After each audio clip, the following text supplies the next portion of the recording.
இந்த ஆண்டினுடைய ஹஜ்ஜை அல்லாஹ்வுடைய பெரும் கிருபையால் நிறைவு செய்துவிட்டு இந்த மாதம் தான் ஹாஜிகள் அவரவருடைய தாயகங்களுக்கு திரும்பி இருக்கின்றார்கள். நம்முடைய நாட்டிலிருந்து சென்ற ஹாஜிகளும் ஒரு 10-15 நாட்களுக்கு முன்னதாகத்தான் நம்முடைய பகுதிகளுக்கும் வந்து சேர்ந்தார்கள். அல்லாஹ் ரப்பல் ஆலமீன் இந்த ஆண்டு ஹஜ் செய்த ஹாஜிகளினுடைய ஹஜ்ஜுகளை ஹஜ்ஜே மப்ரூராக ஒப்புக்கொள்ளப்பட்ட ஹஜ்ஜாக அல்லாஹ் ரப்பல் ஆலமீன் கபூல் செய்வானாக. கனிமிக்க அல்லாஹ்வினுடைய நல்லடியார்களே, அல்லாஹ்வுடைய பேரருளால் அடுத்த ஆண்டிற்கான ஹஜ் ஆரம்பமாகிவிட்டது. 2026வது ஆண்டிற்கான ஹஜ்ஜுக்கான அந்த ஆயத்த பணிகள் ஆரம்பமாகிவிட்டது. எனவே ஹஜ்ஜுக்காக அடுத்த ஆண்டினுடைய ஹஜ்ஜுக்காக நாம் நம்மை தயார்படுத்திக் கொள்ள ஆயத்தப்படுத்திக் கொள்ள கடமைப்பட்டிருக்கின்றோம். அல்லாஹ் ரப்பல் ஆலமீன் விரைவாக ஹஜ் செய்யக்கூடிய ஒரு பாக்கியத்தை நம் அனைவர்களுக்கும் தந்தல் புரிவானாக. ஆமீன். கனிமிக்க அல்லாஹ்வினுடைய நல்லடியார்களே, ஹஜ்ரத் இப்ராஹிம் அலைஹிஸ்ஸலாத்து வஸலாம் அவர்கள் செய்த துஆவை அல்லாஹ் தன்னுடைய திருமறையிலே பதிவு செய்திருக்கின்றார். இந்த புனித மக்கா மாநகரத்திலே தன்னுடைய குடும்பத்தார்களை எல்லாம் கொண்டு வந்து விட்டுவிட்டு தன்னுடைய மனைவியான ஹாஜரா அலைஹிஸ்ஸலாத்து வஸலாம், தன்னுடைய பாலகன் ஹஜ்ரத் இஸ்மாயில் அலைஹிஸ்ஸலாத்து வஸலாம் இவர்களை அந்த பாலைவன பூமியிலே விட்டு ஹஜ்ரத் இப்ராஹிம் அலைஹிஸ்ஸலாத்து வஸலாம் அவர்கள் அல்லாஹ்விடத்தில் துஆ செய்தார்கள். فجعل أفئدة من الناس تهوي إليه. யா அல்லாஹ், இந்த பூமியின் மீது மக்களுடைய உள்ளங்களை திருப்பி விடுவாயாக. மக்களுடைய உள்ளங்களை இந்த நகரத்தின் மீது, இந்த புனித பூமியின் பக்கமாக நேசத்துக்குரியதாக ஆக்கி வைப்பாயாக. மனிதர்களுடைய உள்ளத்தை இந்த நகரத்தின் மீது, இந்த மக்காவின் மீது அதிகப்படுத்துவாயாக. ஃபஜஅல் அஃஇதத்தம் மினன் நாஸ் தஹவி இலைஹி. ஹஜ்ரத் இப்ராஹிம் அலைஹிஸ்ஸலாத்து வஸலாம் அவர்கள் துஆ செய்தார். கனிமிக்க அல்லாஹ்வினுடைய நல்லடியார்களே, அவர்கள் துஆ செய்த அந்த வார்த்தை, யா அல்லாஹ், மனிதர்களுடைய உள்ளங்களை இந்த பூமியின் பக்கம் திருப்பி விடுவாயாக. மனிதர்களுடைய உள்ளத்தின் நேசத்தை இந்த பூமியின் மீது அதிகப்படுத்துவாயாக. கனிமிக்க அல்லாஹ்வினுடைய நல்லடியார்களே, நாம பார்க்கலாம், அந்த மக்கா நகரத்திலேயே அல்லது அதை சுற்றி இருக்கக்கூடிய பகுதிகளில் வாழக்கூடிய எத்தனையோ மக்கள் அந்த புனித பூமியிலே, அதை சுற்றி இருக்கக்கூடிய நாடுகளில், நகரங்களில் வாழ்ந்து கொண்டிருக்கக்கூடிய எத்தனையோ மக்களினுடைய உள்ளங்கள் அந்த புனித நகரத்தை நோக்கியதாக இல்லை, அதன் மீது நேசம் கொண்டதாக இல்லை. ஆனால் கடல் கடந்து, கண்டங்கள் கடந்து எங்கோ வாழ்ந்து கொண்டிருக்கின்றோம். நம்முடைய உள்ளங்கள் அந்த பூமியை நோக்கிதான் இருந்து கொண்டிருக்கின்றது. அந்த பூமியினுடைய நேசம், அதனுடைய பிரியம், அதனுடைய அன்பு நம்முடைய ஒவ்வொருவருடைய உள்ளத்திலும் இருந்து கொண்டிருக்கின்றது. இதைதான் இப்ராஹிம் அலைஹிஸ்ஸலாத்து வஸலாம் அவர்கள் துஆ செய்தார்கள். ஃபஜஅல் அஃஇதத்தம் மினன் நாஸ் தஹவி இலைஹி. மக்களுடைய உடலை அல்ல, மக்களுடைய உள்ளங்களை அந்த பூமியின் பக்கம் திருப்பி வைப்பாயாக, திருப்பி விடுவாயாக என்பதாக சொல்லி துஆ செய்தார்கள். எனவே எங்கோ நாம் இருந்தாலும், உலகத்தில் எங்கோ ஒரு பகுதியில் முஸ்லிம்கள் இருந்தாலும், அவர்களுடைய உள்ளங்கள் எல்லாம் அந்த புனித பூமியை நோக்கியதாகத்தான் இருந்து கொண்டிருக்கின்றது. கனிமிக்க அல்லாஹ்வினுடைய நல்லடியார்களே, உள்ளங்களை ஈர்க்கும் ஒரு புனித பூமி தான் அந்த மக்கா மதீனா நகரங்களாக இருந்து கொண்டிருக்கின்றது. நமக்கெல்லாம் தெரியும், உலகத்துல பல பயணங்களை நாம் செய்திருக்கின்றோம். பல நகரங்களுக்கு சென்றிருக்கலாம், பல ஊர்களுக்கு சென்றிருப்போம், பல நாடுகளுக்கு கூட செல்வதற்கான வாய்ப்புகள் நமக்கு கிடைத்திருக்கலாம். தனியாக, நண்பர்களோடு, குடும்பத்தார்களோடு, சுற்றுலாவாக, வேலையாக, பல நிமித்தமாக பல பகுதிகளுக்கு நாம சென்றிருப்போம். அப்படி சென்ற அந்த பகுதிகளினுடைய அந்த நினைவுகள் ஒரு கட்டம் தாண்டும் போது அது சலிப்படைந்து விடும். எவ்வளவு பெரிய ரம்யமான இயற்கை எழில் மிகுந்த நகரங்களாக இருந்தாலும் சில முறைகளுக்கு தாண்டி போகும் பொழுது அந்த நகரங்கள் மீது உண்டான அந்த ஈர்ப்பு, அந்த ஒரு நேசம், இது எல்லாமே சலித்து போய்விடக்கூடியதாக இருக்கும். அல்லது சென்று வந்த அந்த நகரங்களினுடைய நினைவுகள் ஒரு நாள், 2 நாள், ஒரு மாத காலங்கள், ஒரு வார காலங்கள், ஒரு வருட காலங்கள் நம்முடைய நினைவுகளில் இருக்கலாம். ஆனால் சில காலங்கள் கழித்து அந்த நினைவுகளும் மறந்து போய்விடும். பல ஊர்களுக்கு சென்றிருப்போம், அந்த ஊர்களினுடைய, நகரங்களினுடைய அந்த நினைவுகள் சலிப்பு தட்டி விடலாம். அந்த நினைவுகள் எல்லாம் நம்முடைய உள்ளங்களில் இருந்து மறந்து விட போகலாம். கனிமிக்க அல்லாஹ்வுடைய நல்லடியார்களே, அந்த புனித பூமிக்கு அந்த புனிதமா மக்கா மதீனா நகரங்களுக்கு சென்ற ஹாஜிகளோ அல்லது உம்ராவுக்காக சென்ற அவர்களிடத்தில் கேட்டு பாருங்கள், உங்களுடைய உள்ளங்கள் எல்லாம் திருப்தி அடைந்து விட்டதா? ஹஜ்ஜுக்கு போயிட்டு வந்தீங்களே, உம்ராவுக்கு போயிட்டு வந்தீங்களே, உங்களுடைய மனசெல்லாம் நிறைந்து விட்டதா? ஆஹா, நாங்க ஹஜ்ஜுக்கு போயிட்டு வந்தோம், உம்ராவுக்கு போயிட்டு வந்துட்டோம், திரும்ப அங்க போறதுக்கான அவசியம் இல்லை அப்படின்னு சொல்லி உங்களுடைய உள்ளங்கள் திருப்தி அடைந்திருக்கிறதா என்பதாக சொல்லி அந்த ஹாஜிகளிடத்திலே, ஹஜ்ஜுக்கு சென்றவர்களிடத்திலே, உம்ராவுக்கு சென்றவர்களிடத்திலே கேட்டோம் என்பதாக சொன்னால் திருப்தி இல்லை என்பதாக சொல்வார்.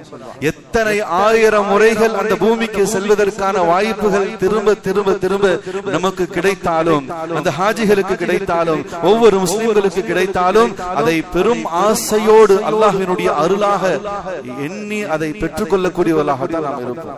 ஏன் அல்லாஹ் அந்த பூமிக்கு அப்படிப்பட்ட ஒரு ஈர்ப்பை, ஒரு பெரும் நேசத்தை அல்லாஹ் ஜல்ல சுப்ஹானஹு வ தஆலா அமைத்து வைத்திருக்கின்றான். திரும்ப திரும்ப செல்வதற்காக உள்ளங்கள் துடிக்கக்கூடியதாக இருக்கின்றது. அது அந்த பூமியினுடைய இயற்கை ஈர்ப்பு தன்மையாகவே அல்லாஹ் ரப்புல் ஆலமீன் ஆக்கி வைத்திருக்கின்றான். கனிமிக்க அல்லாஹ்வுடைய நல்லடியார்களே, நபிமார்களுடைய வரலாறுகளில், சாலிஹீன்களுடைய வரலாறுகளில் நாம் எடுத்து பார்க்கலாம். திரும்ப திரும்ப தங்கள் வாழ்க்கையில கிடைத்த ஒவ்வொரு சந்தர்ப்பங்களிலும் அந்த பூமிக்கு ஹஜ்ஜுக்காக உம்ராவுக்காக சென்று வந்திருக்கக்கூடிய அந்த வரலாறுகள் நமக்கு மிகப்பெரிய ஒரு முன்மாதிரியாக இருந்து கொண்டிருக்கின்றது. ஆதி தந்தை ஹஸரத் ஆதம் அலைஹிஸ்ஸலாத்து வஸ்ஸலாம் அவர்கள் இந்த உலகத்திலே அவர்கள் 90 ஹஜ்ஜுகளை செய்திருக்கின்றார்கள். சுப்ஹானல்லாஹ், எவ்வளவு பெரிய பாக்கியம்! இதுல இன்னொரு பெரிய சிறப்பு என்பதாக சொன்னா, உண்மையிலே நாமெல்லாம் அதை நினைத்து பெருமைப்பட கடமைப்பட்டு இருக்கின்றோம். அவர்கள் முதல் மனிதர், முதல் நபி ஆதம் அலைஹிஸ்ஸலாத்து வஸ்ஸலாம் அவர்கள் செய்த அந்த 90 ஹஜ்ஜிலே 40 ஹஜ் நம்முடைய நாட்டிலிருந்து தான் சென்றிருக்கின்றார்கள். ஏன் அவர்கள் வானுலகத்திலிருந்து இந்த பூமிக்கு இறக்கப்பட்டது இந்தியாவாக தான் இருந்து கொண்டிருக்கிறது. எனவே இந்தியாவிலிருந்து தான் அவர்கள் 40 ஹஜ்ஜிகளை நிறைவேற்றினார்கள் என்பதாக வரலாற்று வல்லுநர்கள் அந்த வரலாற்றையும் அந்த வரலாற்றினுடைய அடிச்சுவடுகளையும் பதிவு செய்திருக்கின்றார்கள். இமாமுல் ஆலம் அபு ஹனீஃபா ரஹ்மத்துல்லாஹி அலைஹி அவர்கள் தங்களுடைய வாழ்நாளிலே 40 ஹஜ்ஜுகளை செய்திருக்கின்றார்கள். இமாம் தாவூஸ் ரஹ்மத்துல்லாஹி அலைஹி அவர்கள் 80 ஹஜ்ஜுகளை செய்திருக்கின்றார்கள். இமாம் இப்னுல் முபாரக் ரஹ்மத்துல்லாஹி அலைஹி அவர்கள் ஒவ்வொரு வருஷமும் ஹஜ் செய்வார். அவங்களுடைய வாழ்க்கையில ஒரு வருடம் கூட ஹஜ் தவறி போகாது. ஒவ்வொரு வருடமும் ஹஜ்ஜுக்காக தான் மட்டும் செல்வதல்ல, ஒரு பெருங்கொண்ட ஜமாத்தையே அழைத்து செல்வார். அல்லாஹ் அவங்களுக்கு ஒரு பெரிய செல்வ நிலையை கொடுத்திருந்தான், வசதி வாய்ப்புகளை கொடுத்திருந்தான். எனவே ஹஜ்ஜுக்கு போறாங்க சொன்னா தாங்க மட்டும் தனியாக போக மாட்டாங்க. ஏழை எளிய மக்கள், ஊர் மக்கள் அனைவர்களையும் அழைச்சிட்டு போவாங்க. அப்படி அழைத்து போகக்கூடிய சந்தர்ப்பத்துல எல்லாரையும் ஒன்று கூட்டி, யாருக்கெல்லாம் ஹஜ் தயாராயிருக்கீங்க அவங்க எல்லாம் வாங்க, எல்லாரும் வந்துருவாங்க. யாரெல்லாம் ஹஜ்ஜுக்காக காசு பணங்களை கொண்டு வந்திருக்கீங்க கொடுங்க, நான் அழைச்சிட்டு போறேன் அப்படின்னு சொல்லி அந்த காசு பணங்களை எல்லாம் வாங்கி ஒரு மூட்டையில போட்டு தங்களுடைய கணக்கு பிள்ளை கேஷியர் இடத்துல இங்கேயே கொடுத்துட்டு போயிடுவாங்க. அந்த காசு பணத்தை எடுத்துட்டு போக மாட்டாங்க. எனவே ஹஜ்ஜுக்கு போவாங்க. ஹஜ்ஜுடைய அத்தனை அமல்களிலும் முன்னோடியாக இருந்து வழிகாட்டுவாங்க. ஹஜ் எல்லாம் நிறைவு செய்து விட்டு அவர்களுடைய ஜமாத்தாக திரும்பவும் ஊருக்கு வந்துடுவாங்க. வந்த பிறகு தங்களுடைய கேஷியர் இடத்துல அந்த மூட்டையை வாங்கி யார் இடத்துல எல்லாம் எவ்வளவு காசுகளை பெற்றார்களோ, அந்த பணங்களை பெற்றார்களோ திரும்ப அவங்க இடத்துல கொடுத்துருவாங்க. கண்ணியமிக்க அல்லாஹ்வுடைய நல்லடியார்களே, நம்முடைய முன்னோர்கள், நல்லோர்கள், சாலிஹீன்கள் திரும்ப திரும்ப அந்த பூமிக்கு செல்வதற்காக துடிதுடித்துக் கொண்டிருந்தார்கள். அந்த பூமி அந்த அளவுக்கு அவர்களை ஈர்க்கக்கூடியதாக இருந்தது. எத்தனை முறை ஹஜ் செய்தாலும் அவருடைய உள்ளங்களுக்கு அது போதுமானதாக அல்ல. திரும்ப திரும்ப வாய்ப்பு கிடைக்கும் பொழுது ஹஜ்ஜுக்காக புறப்பட்டு சென்று விடுவார். இறை நேசர்களுடைய உள்ளம் அடங்காது. அந்த பூமியினுடைய நினைவலைகள், அதனுடைய அதிர்வலைகள் இந்த உலகத்தில் எப்போதுமே அங்கு போய் வந்தவர்களுடைய உள்ளத்தில் அது நிலையாக இருக்கக்கூடியதாக இருந்து கொண்டிருக்கும். கண்ணியமிக்க அல்லாஹ்வினுடைய நல்லடியார்களே, ஃபீஹி ஆயாத்தும் பையினாத், அல்லாஹ் குர்ஆன்ல சொல்கின்றான், என்னுடைய அத்தாட்சிகள் அந்த பூமி முழுவதுமாக பரவி கிடக்கின்றன. ஈமானை மெருகேற்றக்கூடிய எத்தனையோ நிகழ்வுகள், எத்தனையோ அடிச்சுவடுகள் அந்த பூமியில் இருந்து கொண்டிருக்கின்றன. கண்ணியமிக்க அல்லாஹ்வுடைய நல்லடியார்களே, உம்ராவுக்கு போயிருந்த சந்தர்ப்பத்தில் ஹரம்ல இருந்து வாக்கபிள் டிஸ்டர்பன்ஸ் தான், நடந்து போகக்கூடிய அளவுக்கு இருக்கக்கூடிய தூரத்தில் ஜன்னத்துல் முஅல்லா என்பதாக சொல்லக்கூடிய ஒரு பொது கபரஸ்தான். எப்படி மதீனாவில ஜன்னத்துல் பக்கி இருக்கின்றதோ, மக்காவில ஜன்னத்துல் முஅல்லா என்பது அது ஒரு பொது கபரஸ்தான். அங்கும் சில சஹாபாக்களுடைய கபறுகள் இருந்து கொண்டிருக்கின்றன. அந்த ஜன்னத்துல் முஅல்லாவினுடைய ஒரு விசேஷம், அந்த கபரஸ்தானினுடைய ஒரு பெரிய சிறப்பு என்னன்னு சொன்னா, அன்னை ஹதீஜா ரலியல்லாஹு தஆலா அன்ஹா அவர்களுடைய கபரும் அங்குதான் இருக்கு. கண்ணியமிக்க அல்லாஹ்வுடைய நல்லடியார்களே, உம்மஹாத்துல் முஃமினீன், பெருமானார் ஸல்லல்லாஹு அலைஹி வஸல்லம் அவர்களை இந்த உலகத்திலே தாங்கி பிடித்து, ஈமான்தாரிகளை இந்த உலகத்திலே தாங்கி பிடித்து தங்களுடைய முழு செல்வத்தையும் தீனுக்காக அர்ப்பணித்த அம்மா ஹதீஜா ரலியல்லாஹு தஆலா அன்ஹா அன்னவர்களுடைய அந்த கபர் அங்கு இருக்கிறது என்பதை கேள்விப்பட்டு அங்கு போய் நிற்கும் பொழுது ஏற்பட்ட அந்த உணர்வுகளுக்கும் அதிர்வலைகளுக்கும் அளவுகள் கிடையாது. முழு செல்வத்தையும் இந்த தீனுக்காக அர்ப்பணித்தார். கடைசி கட்டம் அவங்களிடத்துல எதுவுமே இல்லை. பெருமானார் ஸல்லல்லாஹு அலைஹி வஸல்லம் தங்களுடைய மனைவி ஹதீஜா ரலியல்லாஹு தஆலா அவங்களுடைய மரணம், வஃபாத் ஆயிட்டாங்க, ஜனாசாவாக படுக்க வைக்கப்பட்டு இருக்கின்றது. பெருமானார் ஸல்லல்லாஹு அலைஹி வஸல்லம் அவங்க கண்ணீர் விடுறாங்க. மகள்கள் எல்லாம் கேட்டாங்க, யா ரசூலல்லாஹ் எங்களுடைய தந்தை ஏன் அழுகிறீங்க சொல்லி. நபி அவங்க சொன்னாங்க, இது உங்களுடைய தாய் அம்மா ஹதீஜா ரலியல்லாஹு தஆலா மிகப்பெரிய செல்வ சீமான். இந்த மக்கா நகரம் முழுவதும் அவர்களுடைய வியாபாரம் கொடிகட்டி பறந்து கொண்டிருந்தது. மக்கா நகரத்தில் இருக்கக்கூடிய பெருங்கொண்ட ஆண்கள் எல்லாம் அம்மா ஹதீஜா உங்களுடைய தாயினுடைய அந்த வாணிபத்திலே வியாபாரத்திலே வேலை செய்த கூலி ஆட்கள் தான்.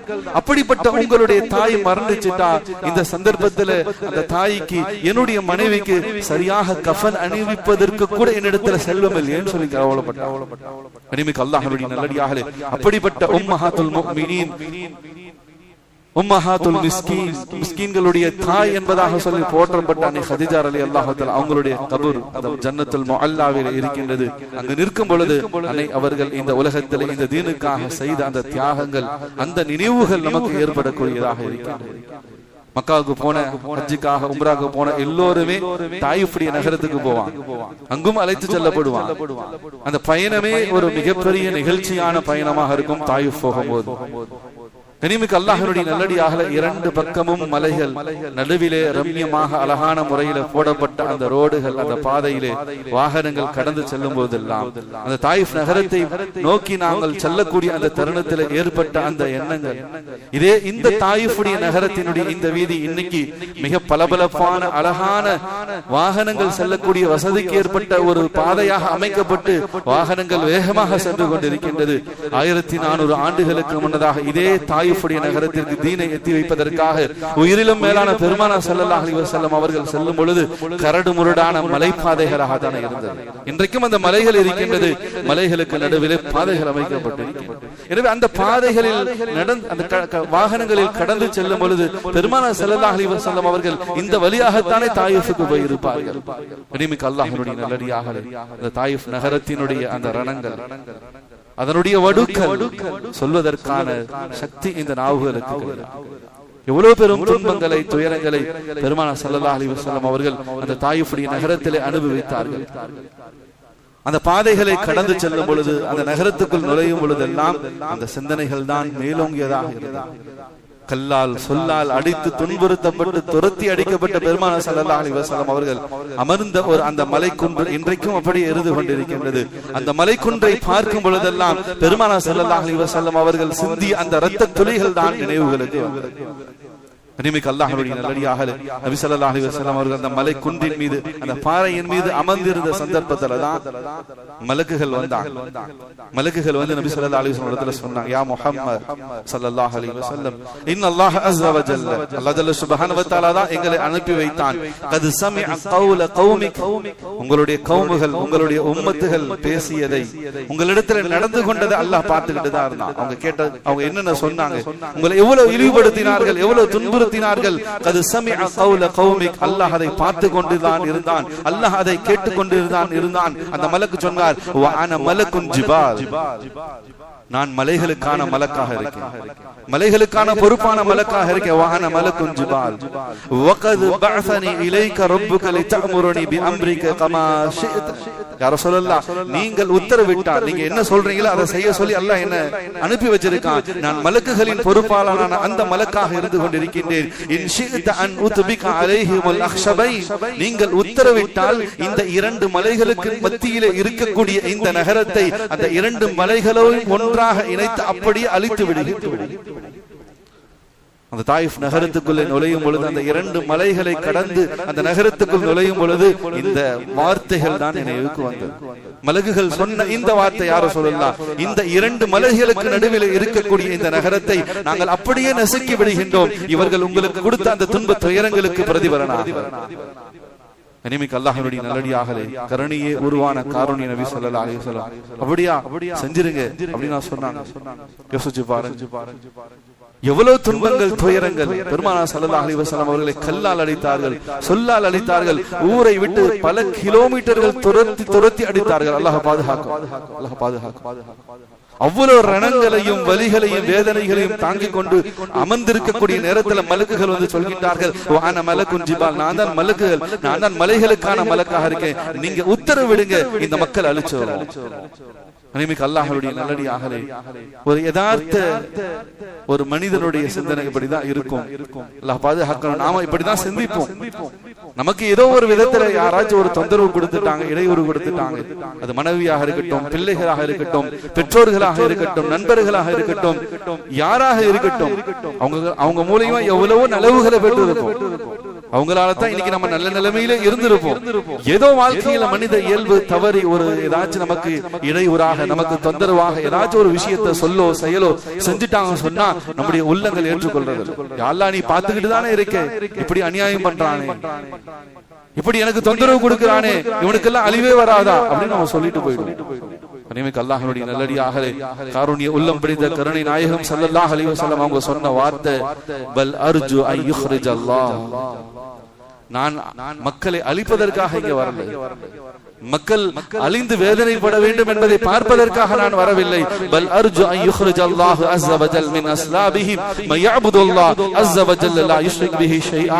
இந்த மக்களுக்கு நான் எப்படி தீன கொடுக்கணும் எனக்கு தெரியல, என்னுடைய பலகீனம். எனவே இவர்கள் இஸ்லாத்தை ஏற்றுக்கொள்ளலனாலும் பரவாயில்லை, இவர்களுக்கு பின்வரக்கூடியவர்கள் தீனுடைய மிகப்பெரிய ஸ்தரமாக, தீனுடைய மிகப்பெரிய உழைப்பாளிகளாக, தியாகிகளாக இருப்பாங்க. எனவே நான் ஆதரவு வைக்கிறேன். அத்தனை பேரையும் மன்னிச்சான். நபி ஸல்லல்லாஹு அலைஹி வஸல்லம் உடல்ல ரத்தம் வழிந்தோடி கொண்டிருந்தது, வேதனைகளை சுவைத்துக் கொண்டிருந்தாங்க, அனுபவிச்சு கொண்டிருந்தாங்க. அந்த நிலையிலும் பெருமானார் ஸல்லல்லாஹு அலைஹி வஸல்லம் அவங்க சொன்ன வார்த்தை, இவர்களை நான் தண்டிக்க வரல, இவர்களை தண்டிக்க என் மனமும் விரும்பல. இவர்கள் ஏற்றுக்கொள்ளனாலும் இவர்களுடைய சந்ததிகள் ஈமான்ல நிலைத்திருக்கக்கூடியவர்களாக இருப்பாங்க, அல்லாஹ்விடத்தில் ஆதரவு வைக்கிறேன்னு சொன்னாங்க. நபி ஸல்லல்லாஹு அலைஹி வஸல்லம் அவங்க நமக்கு முன்மாதிரி. கனிமிக்க அல்லாஹ்வுடைய நல்லடியார்களே, அந்த நகரங்களுக்குள் செல்லக்கூடிய சந்தர்ப்பத்திலே, அந்த தாயிஃப் நகரத்திலே நடந்த பெருமானார் ஸல்லல்லாஹு அலைஹி வஸல்லம் அந்த அற்புதமான அந்த நிகழ்வுகள் தான் நமக்கு நினைவாக வரக்கூடியதாக இருந்து கொண்டிருக்கின்றது. அந்த நகரம் முழுவதும், மதீனா முழுவதும் பெருமானார் ஸல்லல்லாஹு அலைஹி வஸல்லம் காலத்துக்கே நம்மை அழைத்து சென்றுவிடும். மதீனாவுக்கு போனோம் என்பதாக சொன்னால் உயர்ந்த மாளிகைகள் இருக்கலாம், உயர்ந்த பெரும் பெரும் கட்டடங்கள் எல்லாம் இருந்தாலும் இன்றைக்கும் நபி ஸல்லல்லாஹு அலைஹி வஸல்லம் அவருடைய அடிச்சுவடுகளை அப்படியே நமக்கு எடுத்து காட்டக்கூடிய எத்தனையோ இடங்கள் இருந்து கொண்டுதான் இருக்கின்றது. மஸ்ஜித் கிப்லத்தை, இரண்டு கிப்லாவுடைய பள்ளிவாசல்கள், மஸ்ஜிதுல் கமாமா, மேகம் நிழலிட்ட இடம் இன்றைக்கு பள்ளியாக இருந்து கொண்டு இருக்கின்றது. கந்தக்குடைய யுத்தகலம், பத்ருடைய யுத்தகலம், உஹதுடைய யுத்தகலம், அந்த சஹாபாக்களுடைய அடக்க ஸ்தலங்கள், அது எல்லாம் பார்க்கும் பொழுது பெருமானார் ஸல்லல்லாஹு அலைஹி வஸல்லம் காலத்துக்கே நம்மை அழைத்து செல்லக்கூடிய ஒரு சூழல், நினைவுகளை ஏற்படுத்தக்கூடிய இடங்களாக இருந்து கொண்டிருக்கின்றது. கனிமிக்க அல்லாஹ்வுடைய நல்லடியார்களே, அல்லாஹ் அந்த பூமிக்கு ஒரு பெரிய இயற்கை ஈர்ப்பு தன்மையை கொடுத்திருக்கின்றான். எனவே நம்முடைய உள்ளங்கள் ஆசைப்பட வேண்டும், ஹஜ் செய்வதற்காக நாம் ஆயத்தமாக வேண்டும். அடுத்த ஆண்டிற்கான ஹஜ்ஜினுடைய விண்ணப்பங்கள், அதற்கான ஆயத்த பணிகள் நடந்து கொண்டிருக்கின்றது. எனவே ஹஜ் செய்வதற்காக நாம் அனைவரும் ஆசைப்பட கடமைப்பட்டு இருக்கின்றோம். கனிமிக்க அல்லாஹ்வுடைய நல்லடியார்களே, அந்த பூமியை பெருமானார் ஸல்லல்லாஹு அலைஹி வஸல்லம் அவங்க எந்த அளவுக்கு நேசிச்சாங்க. மக்காவின் மீது, காபாவின் மீது நபியினுடைய நேசம் எவ்வளவு உயர்வானதாக இருந்துச்சு. அல்லாஹ்வுடைய உத்தரவு வந்துச்சு, யா ரசூலல்லாஹ் ஸல்லல்லாஹு அலைஹி வஸல்லம், நீங்க மக்காவில இருந்து ஹிஜ்ரத் செய்து மதீனாவுக்கு போயிடுங்கன்னு சொல்லி அல்லாஹ் சொல்லிட்டான். ஆனா பெருமானார் ஸல்லல்லாஹு அலைஹி வஸல்லம் அவங்க பிறந்த பூமி, அல்லாஹ்வுடைய இறை இல்லமான காபத்துல்லாஹ் இருக்கக்கூடிய இடம், அந்த காபாவை விட்டு பிரிவதற்கு நபிக்கு மனம் இல்லை. எனவே நபி ஸல்லல்லாஹு அலைஹி வஸல்லம் அவங்க காபாவில் இருந்து கடைசியாக தவாஃப் செய்து விட்டு அங்கிருந்து திரும்புறாங்க, மதீனாவுக்காக ஹிஜ்ரத்துக்கு போகணும். பெருமானார் ஸல்லல்லாஹு அலைஹி வஸல்லம் அவர்களால் திரும்பி செல்ல முடியவில்லை, உள்ளம் ஏற்கல. ஆனாலும் அவர்கள் முகம் காபாவை முன்னோக்கியதாக, கால்கள் மதீனாவை நோக்கி பின்னோக்கி எட்டுகளை வைத்து பெருமானார் ஸல்லல்லாஹு அலைஹி வஸல்லம் அவர்கள் நடந்து சென்றார்கள். ஏன் அந்த பூமியை பிரிந்து செல்வதற்கு மனம் இல்லாமல், காபாவை பார்ப்பதற்கு திரும்ப ஒரு வாய்ப்பு நமக்கு வாழ்க்கையில கிடைக்குமா என்ற ஏக்கத்தோடு மதீனா மதீனாவை முன்னோக்காமல் காபாவை முன்னோக்கி மதீனாவை பின்னோக்கி தங்களுடைய கால்களை எடுத்து வைத்து சென்றார்.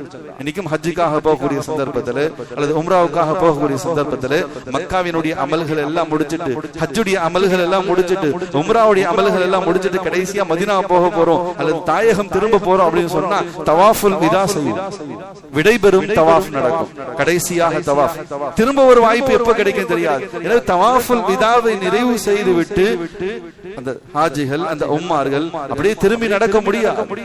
மனம் ஏற்றுக்கொள்ளவே ஏற்றுக்கொள்ளாது. இந்த பூமியை விட்டு நாம பிரிய போறோமா, காபாவை விட்டு நாம பிரிய போறோமா, திரும்ப வாழ்நாள்ல இந்த பூமிக்கு வருவதற்கான சந்தர்ப்பம் அமையுமா அமையாதா, பெரும் ஏக்கத்தோடு பெரும் கலக்கத்தோடு உள்ளம் துடிதுடித்தவாறுதான் அல்லாஹ்வுடைய இறைநேசர்கள் அந்த ஹஜ்ஜுடைய அமலை உம்ராவுடைய அமலை நிறைவு செய்து விட்டு அந்த தவாஃபுல் விதாவிலே விடைபெறக்கூடிய அந்த தவாஃபுல் விதாவிலே காபாவை விட்டு பிரிந்து வருவார்கள். எனவே பெருமானார் ஸல்லல்லாஹு அலைஹி வஸல்லம் அவங்களுடைய உள்ளமும் அந்த தருணத்தில் அப்படிதான் துடித்தது. பின்னோக்கி நடந்து சென்று கொண்டே இருக்கக்கூடிய தருணத்தில் தான் அல்லாஹ் ஆயத்தை இறக்கினார். இன்னல்லதி ஃபல்ல அலைக்கல் குர்ஆன லராதுக இலா மஆத். யா ரசூலல்லாஹ், நீங்க கவலைப்படாதீங்க, திரும்பவும் இந்த பூமிக்குள்ள உங்களை சிறப்பாக கொண்டு வந்து சேர்ப்போம். அல்லாஹ் வாக்குறுதி கொடுத்த பிறகுதான் பெருமானார் ஸல்லல்லாஹு அலைஹி வஸல்லம் முகம் மதீனாவை நோக்கி திரும்பியது. பிறகு மதீனாவை நோக்கி ஹிஜ்ரத் செய்து போனார்கள். கனிமிக்க அல்லாஹ்வுடைய நல்லடியார்களே, அந்த பூமியின் மீது அந்த அளவுக்கு அதிகமான பிரியத்தை பெருமானார் ஸல்லல்லாஹு அலைஹி வஸல்லம் அவர்கள் கொண்டிருந்தார்கள். கனிமிக்க அல்லாஹ்வுடைய நல்லடியார்களே, உள்ளபூர்வமான அமல், உணர்வுபூர்வமான ஒரு பயணம். அதனால நான் ஆரம்பத்துல சொன்னேன், உலகத்துக்கு கீழே எவ்வளவு இடங்களுக்கு போயிருப்போம். அந்த இடங்கள் சில கட்டங்கள்ல சலிப்பு தட்டிடும், அதனுடைய நினைவுகள் எல்லாம் நமக்கு மறந்து போயிடும். ஆனால் இந்த புனித பூமியை நோக்கி அந்த பயணங்கள் உள்ளபூர்வமான அமலாகவும் உணர்வுபூர்வமான ஒரு பாதையாகவும் தான் அது அமைந்திருக்கும். அந்த காலங்கள்ல ஹஜ்ஜுக்காக போவாங்க ஒவ்வொரு ஊர்கள் இருந்து நாடுகள் இருந்து. இன்றைக்கு இருக்கக்கூடிய விமான வசதிகள் எல்லாம் இல்லாத காலத்திலே கொடிநடையாக நடந்து செல்வாங்க, அல்லது குதிரைகளிலும் ஒட்டகங்கள் அந்த கால்நடைகள் மீது பயணித்து செல்வாங்க. அப்படி செல்லும் பொழுது ஒவ்வொரு கிராமமாக கடந்துதான் போவாங்க. அப்படி கடந்து போகக்கூடிய சந்தர்ப்பத்தில் ஹாஜிகளுடைய ஜமாத் ஒரு கிராமத்தை கடக்கும் பொழுது அந்த கிராமவாசிகள் எல்லாம் ஹாஜிகளுடைய ஜமாத்தோடு சேர்ந்துப்பாங்க. ஹஜ்ஜிகள் தயாரிப்புகளோடு அவங்களிடத்தில் கூடிய வசதி வாய்ப்புகளை வைத்து ஹஜ்ஜுக்காக அன்றைய காலத்தினுடைய பயண வழிமுறையிலே நடந்தோ ஒட்டகத்திலோ கால்நடைகளில் ஏறியோ பயணித்துக் கொண்டிருப்பாங்க. அந்த ஊரை கடந்து செல்வாங்க. அந்த ஊர்வாசிகள், கிராம மக்கள், ஏழைகள் இந்த ஹாஜிகளுடைய ஜமாத்தோடு சேர்ந்து அவங்களோடு நடந்து வருவாங்க. ஊருடைய எல்லை வரைக்கும் வந்து ஹாஜிகளுடைய ஜமாத்தை ஊருடைய எல்லையில வழி அனுப்பி வைத்து விட்டு ஒரு பெரும் ஏக்கத்தோடு பெரும் உச்சி விடுவார்கள். இந்த பாக்கியவான்கள் எல்லாம் ஹஜ்ஜுக்காக அந்த புனித பூமிக்கு போய் கொண்டிருக்காங்களே, நமக்கும் வசதி இருந்தால் இதோ இந்த ஹாஜிகளுடைய இந்த ஜமாத்திலே நாமளும் இணைஞ்சு இப்ப ஹஜ்ஜுக்கு போயிருப்போமே.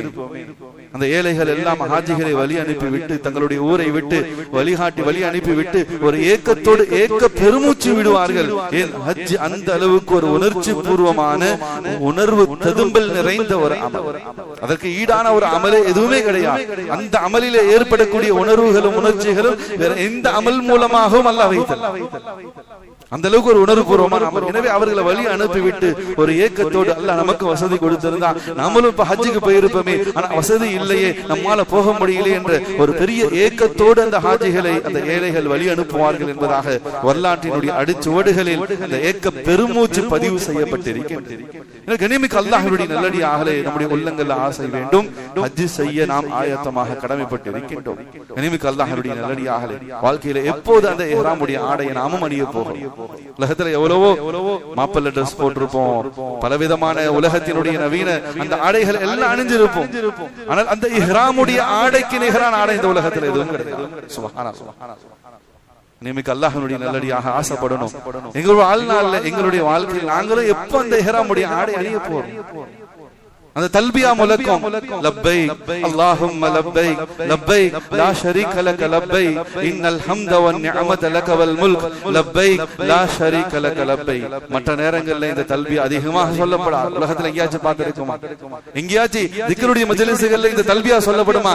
தல்பியானாலே ஹஜ்ல உம்ரால தான், வேற எங்க அந்த தஸ்பீஹ் ஓதப்படாது. எனவே எங்களுடைய வாழ்க்கையில நாங்கள் அந்த தல்பியாவை எப்போது முழங்க போகின்றோம்? பல முறை இதே இடத்துல சொல்லியிருக்கேன். உம்ரா அந்த சந்தர்ப்பத்தில் பஹ்ரைன்ல இருந்து ஜித்தாவுக்கு ஃளைட்ல ஏறியாச்சு.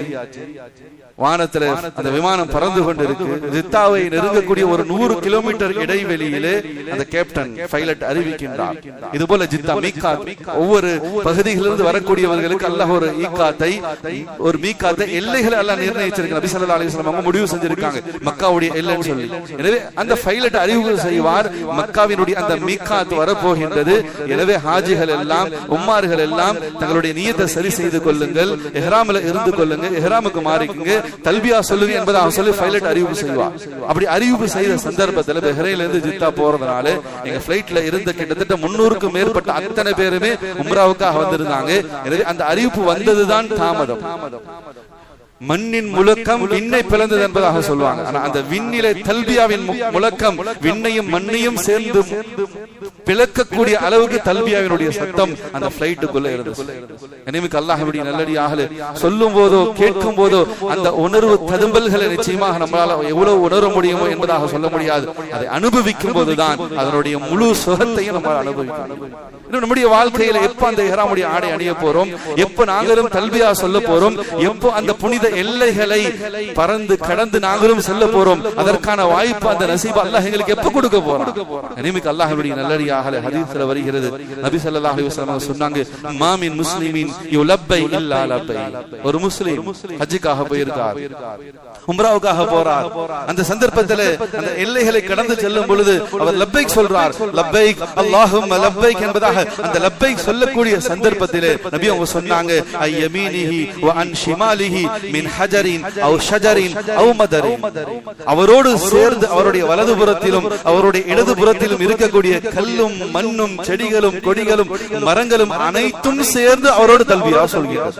அந்த சத்தத்தை உலகத்தில் இருக்கக்கூடிய யாரும் கேட்க முடியாது. மலக்குகள் கேட்கிறாங்க, அல்லாஹ் கேட்கிறான். வலதுபுறம் உலகத்தில் எவ்வளவு தூரம் நீளமாக இருக்கோ, இடதுபுறம் அந்த மனிதர் இடத்திலிருந்து எவ்வளவு தூரமாக இருந்து கொண்டிருக்கின்றதோ அந்த முழு தூரமும் உலகத்தினுடைய அந்த எல்லை வரையும் அவ் ஷஜரின் அவ் மதரின் நபி ஸல்லல்லாஹு அலைஹி வஸல்லம் சொன்னார்கள், அவரோடு சேர்ந்து அந்த செடி கொடிகளும் லப்பைக் சொல்லுகின்றன. சுப்ஹானல்லாஹ், எவ்வளவு பெரிய பாக்கியம் என்று குறித்தார். உள்ளத்துல ஆசை வேணும், நாமும் அந்த பூமிக்கு செல்லணும், நாமும் அந்த பூமியிலே ஹஜ்ஜுக்காக உம்ராவுக்காக பயணிக்கணும். ஹஜ்ஜுடைய அந்த ஆசை பேராசையாக நம்முடைய உள்ளத்தில் ஏற்பட வேண்டும் என்று குறித்தார்கள். எனவே அல்லாஹ்வுடைய நல்லடியார்களே, அல்லாஹ் ரப்புல் ஆலமீன் அந்த புனித நகரத்தை, காபத்துல்லாஹ் தன்னுடைய இறை இல்லம் இருக்கக்கூடிய அந்த நகரத்தை அல்லாஹ் எவ்வளவு நேசிக்கிறான். ஏனென்றால் கனிமிக்க அல்லாஹ்வுடைய நல்லடியார்களே, நாம உலகத்திலே நம்முடைய மனைவி பிள்ளைகளே, நம்முடைய பெற்றோர்களே அல்லது நண்பர்களை நேசிப்போம். அந்த நேசத்தினுடைய அந்த வெளிப்பாடுகள் சில சந்தர்ப்பத்தில் அவர்களை ஒரு சில செல்ல பெயர்களை கொண்டு அழைப்போம். மனைவியாக இருக்கட்டும், பிள்ளைகளாக இருக்கட்டும் அல்லது நண்பர்களாக இருக்கட்டும். மனைவி பிள்ளைகளுக்கு செல்ல பெயர் வைக்கிறது ஒரு சுன்னத்து தான், அது நபியினுடைய வழிமுறை. ஏன்னா நபி ஸல்லல்லாஹு அலைஹி வஸல்லம் அவங்க தன்னுடைய மனைவி ஆயிஷா ரலியல்லாஹு தஆலா அவங்களுக்கு செல்ல பெயர் வச்சிருந்தாங்க. யா ஹுமைரா, சக்க செவந்த சின்ன பெண்ணே, அழகான பெண்ணேன்னு சொல்லி தன்னுடைய மனைவி ஆயிஷா ரலியல்லாஹு தஆலா அவங்களே நபி அவங்க நேசிச்சாங்க, காதலிச்சாங்க, அந்த பெயர்களை கொண்டு அழைச்சாங்க. யா ஆயுஷ் என்பதாக சொல்லி செல்லமாக நபி ஸல்லல்லாஹு அலைஹி வஸல்லம் அழைப்பாங்க. தன்னுடைய மகள் ஃபாத்திமா ரலியல்லாஹு தஆலா அவங்க மீது நபி அவங்க அளவுக்கு அதிகமாக நேசம் வச்சிருந்தாங்க. எனவே தன்னுடைய இதய கனி, தன்னுடைய ஈர கொலை என்பதாக சொன்னார். தன்னுடைய கல்வினுடைய ஒரு துண்டு தன் மகள் என்பதாக நபி ஸல்லல்லாஹு அலைஹி வஸல்லம் அவர்கள் தன்னுடைய மகள் மீது அவ்வளவு பெரிய நேசத்தை வச்சிருந்தாங்க. எனவே பிள்ளைகளோ அல்லது மனைவியோ ஒரு செல்ல பெயர்களை வைத்து அழைக்கிறது தப்பு இல்லை, அது சுன்னத்தாக இருக்கு. இது நேசத்தினுடைய வெளிப்பாடு. அல்லாஹ் பாதுகாக்கணும். ஒரு சில ஆண்டுகளுக்கு முன்னதாக ஒரு நிக்காவுடைய மஜ்லிஸ்ல உட்கார்ந்து இருக்கக்கூடிய தருணத்துல பக்கத்தில் இருக்கக்கூடிய ஒரு நண்பர், அவருக்கு திடீர்னு நிக்கா மஜ்லிஸ் நடந்துகிட்டு இருக்கு, அவருக்கு போன் வந்துச்சு. போன் அவர் கீழே வச்சிருந்தாரு, அவரு நிக்கா மஜ்லிஸ்ல கவனிச்சுட்டு இருந்தார். போன் வருது, எட்டி பார்த்தா என்னன்னு பார்த்தா மலக்குல் மௌத் காலிங் அப்படின்னு சொல்லி வந்துச்சு. மலக்குல் மௌத் காலிங், மலக்குல் மௌத் போன். அல்லாஹ் பயம், அது மலக்குல் மௌத் போய் இவருக்கு போய் மலக்குல் மௌத் உயிர் வாங்கக்கூடிய ஒரு பதட்டத்தோட அவர் இடத்துல போய் கேட்டுச்சு, என்னப்பா மலக்குல் மௌத் காலிங்னு சொல்லி வச்சிருக்கேன், போன் வருது. அது ஒண்ணு இல்ல ஹஸரத், வீட்டுக்காரமா பண்றது.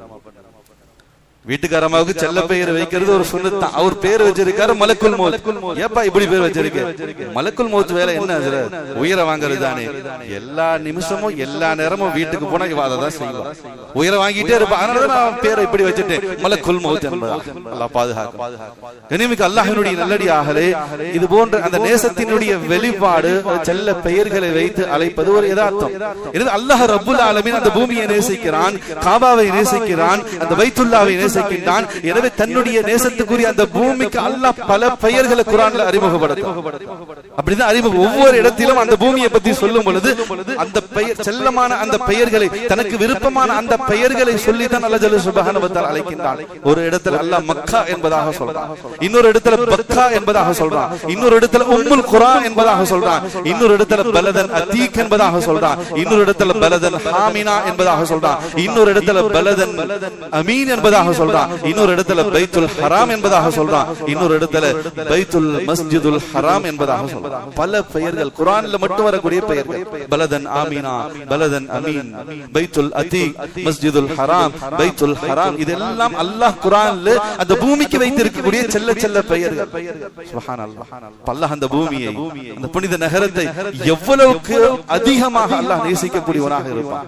அனிமிக்கு அல்லாஹ்வுடைய நல்லடியார்களே, சூரா ஆல இம்ரான்ல அல்லாஹ் அந்த பூமியை பற்றிய 5 சிறப்புகளை ஒரே ஆயத்துல, அந்த 2 ஆயத்துகள்ல முழுமையாக சொல்றான். இந்த பூமி எவ்வளவு சிறப்புக்குரியது. முதலாவதாக அல்லாஹ் சொல்றான், இன்ன அவ்வல பைத்தி, இதுதான் இந்த உலகத்தினுடைய அவ்வல பைத், முதல் இறை ஆலயம். முதலாவது விஷயம், முதலாவது சிறப்பை அல்லாஹ் சொல்கின்றான். வ உதிஅ லின்னாஸி லல்லதி பிபக்கத முபாரக்கன், இது முபாரக்கான பூமி, இது பரக்கத்து நிறைந்த பூமி, அருள் நிறைந்த பூமி. இங்கு பஞ்சம் பற்றாக்குறை என்ற பேச்சுக்கு இடம் கிடையாது. சுப்ஹானல்லாஹ். கனிமிக்க அல்லாஹ்வுடைய நல்லடியார்களே, போனவங்களுக்கு தெரியும், அங்க இருக்கக்கூடிய அந்த பழங்கள், அந்த தானியங்கள், அந்த உணவுகள், சுப்ஹானல்லாஹ், உலகத்துல வேற எங்குமே சாப்பிட முடியாது. உலகத்துல வேற எங்குமே அப்படிப்பட்ட ருசியான உணவுகளும் ருசியான பழங்களும் எங்குமே கிடைக்காது. சீசனே இல்லாத தருணத்திலும் அந்த பழங்கள் முழு ஃப்ரெஷ்ஷாக, ஒரிஜினாலிட்டியோட, ஹைபிரிட் இல்லாமல் ஆர்கானிக் இயற்கை பழங்களை, காய்கறிகளை சாப்பிடணும்னு சொன்னா அங்கதான். உலகத்துல வேற எங்கேயுமே அந்த அளவுக்கு ருசியான உணவுகளையும் பழங்களையும் சாப்பிட முடியாது. அல்லாஹ் ஜல்ல சுப்ஹானஹு வ தஆலா சொல்கின்றான், லல்லதி பிபக்கத முபாரக்கன், அது பரக்கத்தான ஒரு முபாரக்கான பூமியாக இருக்கின்றது. மூன்றாவதாக அல்லாஹ் அந்த ஆயத்துல சொல்கின்றான், வ ஹுதல் லில் ஆலமீன், முழு உலகத்திற்கும் அதுதான் ஹிதாயத்துடைய பூமி, அதுதான் வழிகாட்டக்கூடிய பூமி. ஒன்று இன்ன அவ்வல பைத்தின், அது முதல் இறை ஆலயமாக இருக்கின்றது. பிபக்கத முபாரக்கன், அது முழு உலகத்திற்கும் அருளானதாக இருந்து கொண்டிருக்கின்றது. ஹுதல் லில் ஆலமீன், அகில உலகத்திற்கும் அதுதான் ஹிதாயத்துடைய பூமி, வழிகாட்டக்கூடிய பூமியாக இருந்து கொண்டிருக்கின்றது. ஃபீஹி ஆயாத்தும் பையினாத், என்னுடைய அத்தாட்சிகள் நிரப்பமாக இருக்கக்கூடிய பூமி.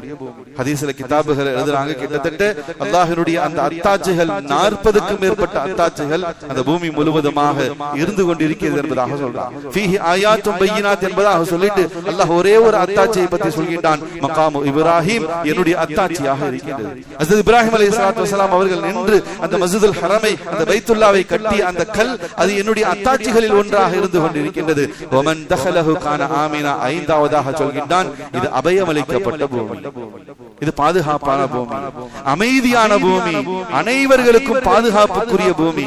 மனித சமுதாயத்துக்கு மட்டுமல்ல, அங்கு போகக்கூடிய மனிதர்களுக்கு மட்டுமல்ல, கனிமிக்க அல்லாஹ்வுடைய நல்லடியார்களே, அங்கு இருக்கக்கூடிய மரம், செடி, கொடி, விலங்குகள், எறும்புகள், பூச்சிகள் அனைத்திற்கும் அபயமளிக்கப்பட்டு இருக்கிறது. ஏன்னா அந்த பூமிக்குள்ள நுழைஞ்சிட்டோம், அந்த எல்லைக்குள்ள நுழைஞ்சிட்டோம், இஹ்ராம்ல இருக்கார், ஹஜ்ஜில் இருக்கார், உம்ரால இருக்கார் சொன்னா ஒரு சின்ன எறும்பை கொல்வதற்கு கூட அங்க அனுமதி கிடையாது. அப்படி மீறி கொன்னுட்டோம்னு சொன்னா கஃபாரா கொடுத்தான், ஆடு அறுத்து குர்பானி கொடுத்தான், ஆடு அறுத்து சதக்கா கொடுத்தான். எனவே அங்கு இருக்கக்கூடிய செடிகள், ஒரு மரத்தினுடைய ஒரு இலையை பறிப்பதற்கு கூட அனுமதி கிடையாது. அதனால ஹதீஸ்ல கிதாபுகள் எழுதுறாங்க, மனிதனுக்கு மட்டும் அபயமளிக்கப்பட்ட பூமி அல்ல, செடி கொடிகள், அதனுடைய இலைகள், பூச்சிகள், பச்சைகளுக்கு கூட அபயமளிக்கப்பட்ட பலதன் ஆமினா, பாதுகாக்கப்பட்ட, உலகத்திலேயே உச்சகட்ட அபயமளிக்கப்பட்ட பூமி புனிதமான மக்கமா நகரமாக இருந்து கொண்டிருக்கிறது. எவ்வளவு பரக்கத்தான பூமி என்று குறித்தார்.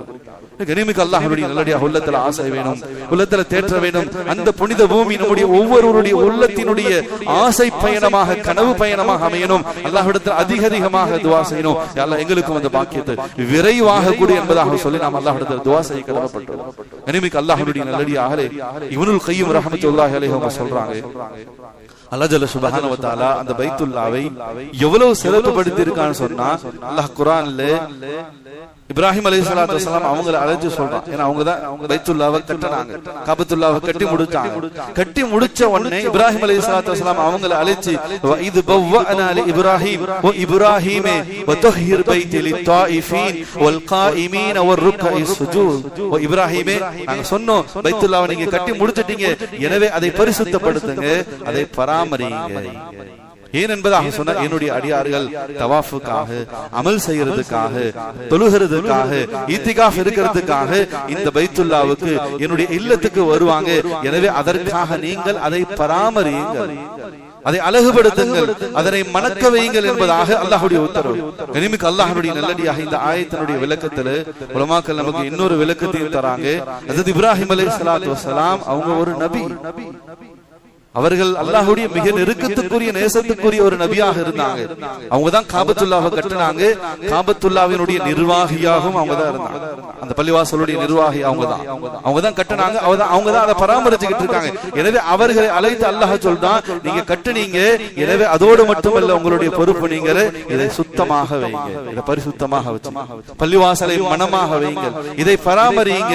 உலமாக்கள் கிதாபுகள் எழுதுறாங்க, நிர்வகிப்பவர்களுடைய வசதிகளை விட தொழுகையாளிகளுடைய வசதிதான், பள்ளிவாசலுக்கு தொழுக வரக்கூடிய அவர்களுடைய வசதிகள் தான் முதன்மை. இப்ராஹிம், எனவே உங்களை விட இங்கு வரக்கூடியவர்களுடைய அந்த வசதிகள் தான் மிக முக்கியம். எனவே இந்த பள்ளிவாசலை நீங்கள் எப்போதும் தூய்மையாக வைத்திருங்கள், பள்ளியை மனமாக வைத்திருங்கள், பள்ளியை பரிசுத்தமாக பராமரித்து வாருங்கள், அல்லாஹ்வுடைய உத்தரவு. எனவே இருப்பவர்களுடைய சௌகரியங்களை, வசதி வாய்ப்புகளை விட அல்லாஹ்வுடைய நல்லடியார்களே தொழுகைக்காக வரக்கூடிய முஸல்லிகளினுடைய அந்த வசதி வாய்ப்புகள் தான் முதன்மை என்பதை அல்லாஹ் இந்த இடத்திலே தன்னுடைய திருமறையில் சுட்டி காட்டுகிறார். கனிமிக்கு அல்லாஹ்வுடைய நல்லடியாக இந்த இடத்திலே இப்னுல் கய்யிம் ரஹ்மத்துல்லாஹி அலைஹி அவங்க சொல்ல வரக்கூடிய விஷயம் என்னன்னு சொன்னா, அல்லாஹ் தஹ்ஹிர் பைத்தி யா இப்ராஹிம், இது என்னுடைய வீடுன்னு அல்லாஹ் சொல்றான். இந்த பைத்துல்லா என்னுடைய இல்லமாக இருக்கு, என்னுடைய வீடா இருக்கு, எனவே நீங்க சுத்தம் செய்யுங்க. எனவே அந்த புனித பூமிக்கு, அந்த இறை இல்லத்திற்கு இதை விட ஒரு உயர்ந்த சிறப்பும் வெகுமதி வேறு எதுவும் தேவையில்லை. தஹ்ஹிர் பைத்தி, என்னுடைய புனித இல்லம், என்னுடைய வீடு என்பதாக சொல்லி அல்லாஹ் அந்த புனித பூமியை பற்றி, அந்த வீட்டை பற்றி அல்லாஹ் சொல்கின்றான். எனவே இதுதான் உயர்ந்த ஒரு அந்தஸ்துக்குரிய இடமாக இருந்து கொண்டிருக்கிறது என்பதை இதன் மூலமாக அல்லாஹ் இந்த உலகத்திற்கு அறிவித்துக் கொடுக்கிறான் என்பதாக இப்னுல் கய்யிம் ரஹ்மத்துல்லாஹி அலைஹி அவங்க பதிவு செய்கிறார். கனிமிக்கு அல்லாஹ்வுடைய நல்லடியார்களே, அந்த அளவுக்கு இந்த உலகத்திலே உயர்ந்த சிறப்புக்குரிய ஒரு இடமாக பைத்துல்லா இருந்து கொண்டிருக்கின்றது. கனிமிக்கு அல்லாஹ்வுடைய நல்லடியார்களே, பரவசமும் அல்லாஹ்வுடைய பாக்கியங்களும் நிறைந்த பூமி, ஒரு மிகப்பெரிய உணர்வுகளையும் உணர்ச்சி ததும்பல்களையும் ஏற்படுத்தக்கூடிய ஒரு இடமாக அல்லாஹ் அந்த பூமி ஆக்கி இருக்கிறார். ஒரு பெண்மணி ஹஜ்ஜுக்காக அந்த புனித பூமிக்குள்ள வராங்க. கிட்டத்தட்ட ஒரு 100 ஆண்டுகளுக்கு முன்னதாக நடக்கக்கூடிய ஒரு நிகழ்வு. இன்றைக்கு இருக்கக்கூடிய வரைபடங்களோ, வலைதளங்களோ, வரைபட காட்சிகளோ, காபாவை காட்சிப்படுத்தக்கூடிய எந்த விதமான புகைப்படங்களோ இல்லாத காலம். காபா எப்படி இருக்குன்றது போய் பார்த்தாதான் தெரியுமே தவிர வேற எங்கேயும் பார்ப்பதற்கான வசதி வாய்ப்புகள் இல்லாத ஒரு 100 ஆண்டுகளை கடந்த அந்த காலம்.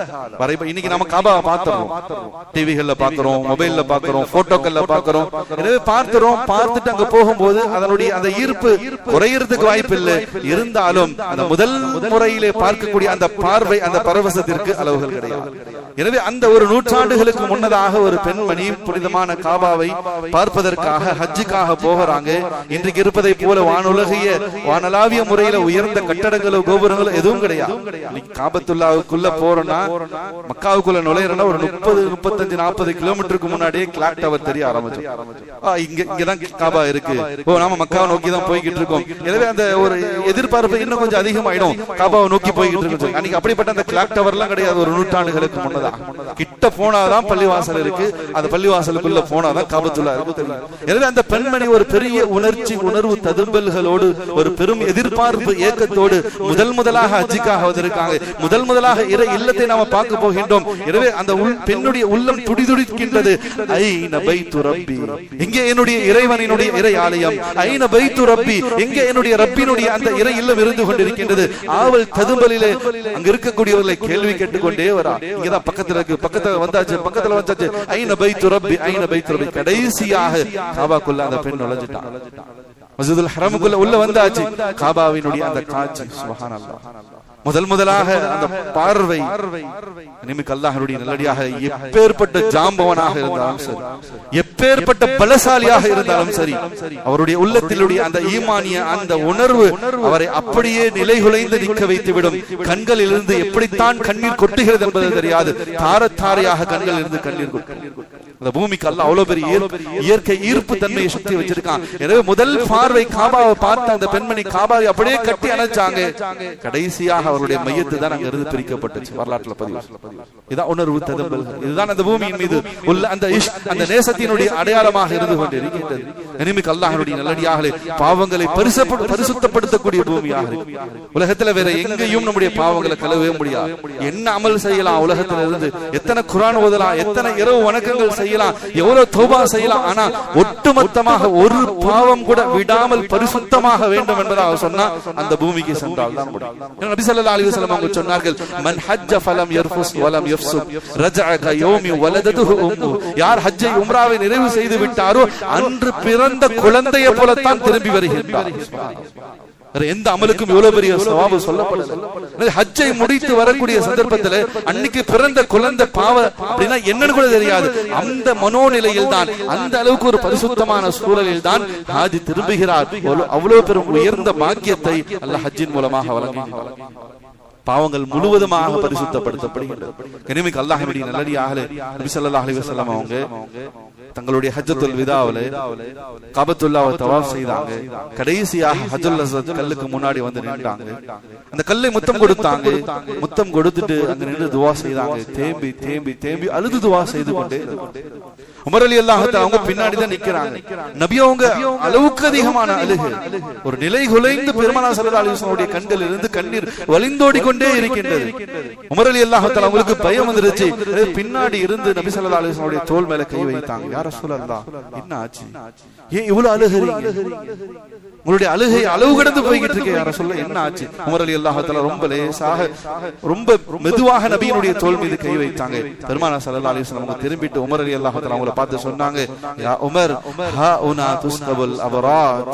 உமரே, இது கண்ணீர் சிந்தப்பட வேண்டிய இடம் சொன்னாங்க. இந்த இடம் இருக்கின்றது கண்ணீர் சிந்தப்படக்கூடிய இடம். இது தௌபாவினுடைய இடம். இங்குதான் அடியானுடைய பாவங்கள் மன்னிக்கப்படும். இங்குதான் லட்சக்கணக்கான ஆயிரக்கணக்கான நபிமார்கள் தங்களுடைய பாவங்களுக்காக அல்லாஹ்விடத்தில் கையேந்தி நின்று கண்ணீர் சிந்திய இடம். எனவே யா உமர், ஹா ஹுனா துஸ்கபுல் அபராத், இது கண்ணீர் சிந்தப்பட வேண்டிய இடமாக இருக்கின்றது. எனவே இங்கு நீங்கள் அழுது தௌபா செய்யுங்கள். இங்குதான் உங்களுடைய பாவம் மன்னிக்கப்படும். நம்முடைய பாவங்களை மன்னித்து பரிசுத்தப்படுத்தி ஒன்றுமில்லாமல் ஆக்கி பரிசுத்தமான நிலையிலே நம்மை திரும்பி அனுப்பக்கூடிய ஒரு பூமிதான் புனிதமான பூமியாக இருந்து கொண்டிருக்கிறது. கனிமிக்கு அல்லாஹ்வுடைய நல்லடியார்களே, அந்த ஹஜ்ஜுடைய ஆசை நம்முடைய ஒவ்வொருவருடைய உள்ளத்திலும் வர வேண்டும். ஏனால் கனிமிக்கு அல்லாஹ்வுடைய நல்லடியார்களே, அல்லாஹ் பாதுகாக்கணும். நபி ஸல்லல்லாஹு அலைஹி வஸல்லம் அவர்கள் சொன்னார்கள், தஅஜ்ஜலு இலல் ஹஜ், ஹஜ்ஜை விரைவாக செய்யுங்கள். ஹஜ்ஜுடைய அமலை தாமதப்படுத்தாதீங்க. வசதி இருக்கு இல்ல, உங்களால போக முடியும், சொத்தை வித்து போக முடியும், நகையை வித்து போக முடியும், இடத்தை வித்து போக முடியும், வீட்டை வித்து போக முடியும். முதல்ல ஹஜ்ஜை நிறைவு செய்யுங்க. ஹஜ்ஜுடைய அமலை விரைவுபடுத்துங்க. எந்த காலத்திலும் தாமதப்படுத்தாதீங்க. ஏன் சொன்ன நபி அவங்க சொன்ன வார்த்தை இன்றைக்கு நமக்கு நினைவு வருகின்றது. லா யத்ரி மா யுரிது லஹு, ஒரு நாள் ஒரு காலம் வரும் ஹஜ் செய்வதற்கான வசதி வாய்ப்புகள் எல்லாம் இருக்கும், ஆனால் உங்களுக்கு தடையாக உங்களால் ஹஜ் செய்ய முடியாது. ஏதாச்சும் ஒரு தடை வரும். அல்லாஹ் பாதுகாக்கணும். கனிமிக்கு அல்லாஹ்வுடைய நல்லடியார்களே, இந்த ஆண்டு ஹஜ்ஜுக்காக ஏற்பாட்டாளர்கள் மூலமாக, டிராவல்ஸ் மூலமாக நம்முடைய நாட்டிலிருந்து முடிவு செய்யப்பட்ட 52,000 ஹாஜிகள், 52,000 பேர் டிராவல்ஸ் மூலமாக ஹஜ்ஜுக்கு போறதுக்காக ஃபுல் அமௌண்ட்டையும் செட்டில் பண்ணியாச்சு. ஒரு நயா பைசா இல்லாம முழு தொகையை 7 லட்சம் 8 லட்சம் என்பதாக சொல்லி கட்டிட்டாங்க. 52,000 பேர்ல ஹஜ்ஜுக்கு போனவங்க டிராவல்ஸ் மூலமாக வெறும் 10,000 பேர் தான். 42,000 பேரால ஹஜ் செய்ய முடியல இந்த வருஷம். இதைதான் நபி ஸல்லல்லாஹு அலைஹி வஸல்லம் அவங்க சொன்னாங்க, வசதி வாய்ப்புகள் அமையும் பொழுது ஹஜ்ஜை விரைவுபடுத்துங்க. ஒரு காலம் வரும், லா யத்ரி மா யுரிது லஹு, அன்னைக்கு எல்லா வசதி வாய்ப்புகளும் உங்களிடத்துல இருக்கும், ஆனால் ஏதோ ஒரு காரணத்தால் உங்களால் ஹஜ் செய்ய முடியாமல் போகும், ஒரு தடை வரும். எனவே அந்த தடைகள் எல்லாம் வருவதற்கு முன்னதாகவே ஹஜ்ஜை விரைவுபடுத்துங்க. இன்னைக்கு நம்முடைய உலமாக்கள், மூத்த உலமாக்கள், ஒவ்வொரு வருடமும் ஹஜ்ஜுக்காக போயிட்டு வரக்கூடிய அந்த உலமாக்கள் சொல்றாங்க, ஒரு 10 வருஷம் 15 20 30 வருஷத்துக்கு முன்னாடி இருந்த அந்த பூமியினுடைய ஒரு அமைதி சூழ்நிலை, ஒரு நிசப்தம், அந்த நிம்மதியை இப்ப அங்க பார்க்க முடியல. கடுமையான கெடுபிடிகள். முன்னாடி எல்லாம் காபத்துல்லாவுக்கு வெளியில எங்கேயாச்சும் வேலையாக போயிட்டு வந்தோம், கடை வீதிக்கு போயிட்டா திரும்பி அங்க காபத்துல்லாவினுடைய பல வழிகள் இருக்கும், பல வாசல்கள் இருக்கும். எந்த வாசல் வழியாக வேண்டும்னாலும் உள்ளே நுழைஞ்சு நேரா காபத்துல்லாவுக்கு போயிடலாம். இப்ப கேட்டு பாருங்க, எல்லா கதவுகளும் அடைக்கும். Door lock, door lock, door lock. 1-2 கதவுகளை தவிர மத்த எல்லா கதவுகளையும் அடைச்சு வச்சிருக்கான். கடுமையான கடுபிடி. எதுக்கு கதவு அடைக்கிறான், எதுக்கு வாசல அடைக்கிறாங்கன்னே தெரியாது. ஆனா கடுமையான கடுபிடிகள். அமல்கள் செய்வதற்கான ஒரு நிசப்த சூழ்நிலை இல்லை. முன்னாடி எல்லாம் எந்த ஆடைகள் அணிஞ்சிருந்தாலும் உள்ள அனுப்பிச்சிருவாங்க. எஹ்ராம் இல்லன்னு சொன்ன காபத்துல்லாவை பார்க்கவே முடியாது. எஹ்ராமுடைய ஆடை இல்லைன்னா உள்ள அலோட் பண்ணவே மாட்டான். வெளியில எங்கேயாச்சும் மாடியில ஏதாச்சும் 4வது மாடியில 5வது மாடியில போய் தொழுதுட்டு காபாவே பார்க்காம தான் திரும்பி வர முடியும். இது கடுமையான கெடுபிடிகள். இதைதான் நபி அவங்க சொன்னாங்க, ஒரு காலம் வரும் ஹஜ் செய்வதற்கான வசதி வாய்ப்புகள் எல்லாம் உங்களிடத்தில் இருக்கும், ஆனால் செய்ய முடியாமல் போகக்கூடிய ஒரு சூழ்நிலை வரும், தடைகள் வரும், கெடுபிடிகள் வரும். அதற்கு முன்னதாக நீங்கள் ஹஜ்ஜை விரைவுபடுத்துங்க என்பதாக சொல்லியிருக்காங்க. கனிமிக்க அல்லாஹ்வுடைய நல்லடியார்களே, ஹஜ்ஜுடைய அந்த நசீப் நாம யோசிக்கணும். காசு பணம் இருந்தா மட்டும் ஹஜ்ஜுக்கு போயிட முடியுமானா? அல்லாஹ்வுடைய நசீப், அல்லாஹ்வுடைய நாட்டம், அந்த தௌஃபீக். நமக்கெல்லாம் உலமாக்கள் சொல்லுவாங்க, கேரளாவில் ஒரு 30 வருஷத்துக்கு முன்னாடி, ஒரு 40 வருஷத்துக்கு முன்னாடி ஒரு செல்வந்தர் ஹஜ்ஜுக்காக கிளம்பினார். ஹஜ்ஜுக்கு புறப்படக்கூடிய சந்தர்ப்பத்தில் தங்களுடைய மஹல்லா பேஷிமாம் இமாம் இடத்துல சொன்னார், நாங்க ஹஜ்ஜுக்காக போறோம், ஹஜ்ரத் வீட்டுல வந்து துவா செய்து வழி அனுப்பி வைங்க. அந்த இமாம் சாப்பும் காலையில ஃபஜர் தொழுதுட்டு போய் ஹாஜியார் ஹஜ்ஜுக்கு போறார், துவா செஞ்சு அனுப்போம் அப்படின்னு சொல்லி துவா செஞ்சார். அந்த ஹஜ்ஜுக்கு போகக்கூடிய அந்த ஹாஜிக்கு இமாம் மேல ஒரு பிரியம் வந்துருச்சு. நீங்க நல்லா துவா செஞ்சீங்க, கொஞ்சம் ரயில்வே ஸ்டேஷன் வரைக்கும் ஜங்ஷன் வரைக்கும் வந்து அங்க கொஞ்சம் நின்று எங்களுக்காக துவா செஞ்சு அனுப்புங்களேன் அப்படின்னு சொல்லிட்டு ஜங்ஷன் வரைக்கும் ஹஜ்ரத் போனார். இன்னைக்கு போல விமான பயணங்கள் அல்ல, அன்றைக்கு மும்பை தான் போனோம், கப்பல்ல தான் போவாங்க. இப்ப அந்த ஹாஜி சொல்றார், ஹஜ்ரத் ஜங்ஷன் வரைக்கும் வந்துட்டீங்க, வாங்க அப்படியே எங்களோட மும்பைக்கு வரைக்கும் வந்துட்டு கப்பல்ல நான் வெளியேற வரைக்கும் என் கூட இருந்துட்டு எனக்காக துவா செஞ்சுட்டு என்ன வழி அனுப்பிச்சிட்டு அப்புறம் நீங்க ஊருக்கு போயிடுங்க, அதுக்கான ஏற்பாடுலாம் நான் செஞ்சேன். சரி ஹஜ்ரத் அப்படியே கிளம்பி போயிட்டார். மும்பைக்கு போயாச்சு. கப்பல்லயே ஹாஜியார் ஏறார், துவா செய்றாங்க. அவருக்கு அப்பயும் ஹஜ்ரத் பிரியறதுக்கு மனம் இல்ல. ஹஜ்ரத் வாங்க போலாம், எங்க போலாம், ஹஜ்ஜுக்கு போலாம் வாங்க. இனிமேல் அல்லாஹ்வுடைய நல்லடியாக அல்லாஹ்வுடைய பெரிய கிருபையில ஹஜ்ஜுக்கு போயிட்டு திரும்பி வந்துட்டார். ஹஜ்ஜுக்கு போறார் ஹாஜியார், துவா செய்ய போனவர் ஹஜ்ஜுக்கு போயிட்டு வந்துட்டார். இதுதான் அல்லாஹ்வுடைய நசீப். வசதி வாய்ப்புகள், காசு பணங்கள், செல்வம், இதெல்லாம் ஒரு புறம். அல்லாஹ் நாடிட்டால் எத்தனையோ சாதாரணமான மக்கள், ஏழைகள் ஹஜ்ஜுடைய அமலை நிறைவு செஞ்சிருக்காங்க. அல்லாஹ்வுடைய நசீப் அவசியமானதாக இருக்கு. எனவே அல்லாஹ்விடத்தில் நாமளும் ஆசை வைக்கணும், அதிகமாக துவா செய்யணும். இந்த ஆண்டுக்கான ஹஜ்ஜினுடைய விண்ணப்பத்தினுடைய அந்த காலங்கள் அறிவிக்கப்பட்டிருக்கு. இந்த மாதத்தினுடைய கடைசி தேதி அது வரைக்கும் விண்ணப்பிக்கலாம் என்பதாக சொல்லி ஹஜ் கமிட்டியின் மூலமாக அறிவிப்பு செய்யப்பட்டிருக்கு.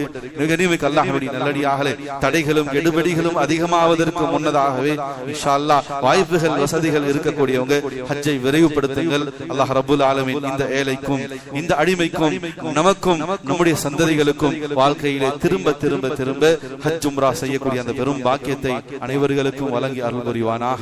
நம்முடைய சந்ததிகளோடு நம்முடைய மஹல்லா வாசிகளோடு ஹஜ் உம்ராவுடைய அமலை செய்வதற்கான அந்த நசீபை அல்லாஹ் ரப்புல் ஆலமீன் நம் அனைவர்களுக்கும் தந்தல் புரிவானாக. வாஹிர் தவானா அல்ஹம்துலில்லாஹி ரப்பில் ஆலமீன். அஸ்ஸலாமு அலைக்கும் வரஹ்மத்துல்லாஹி தஆலா வபரகாத்துஹு.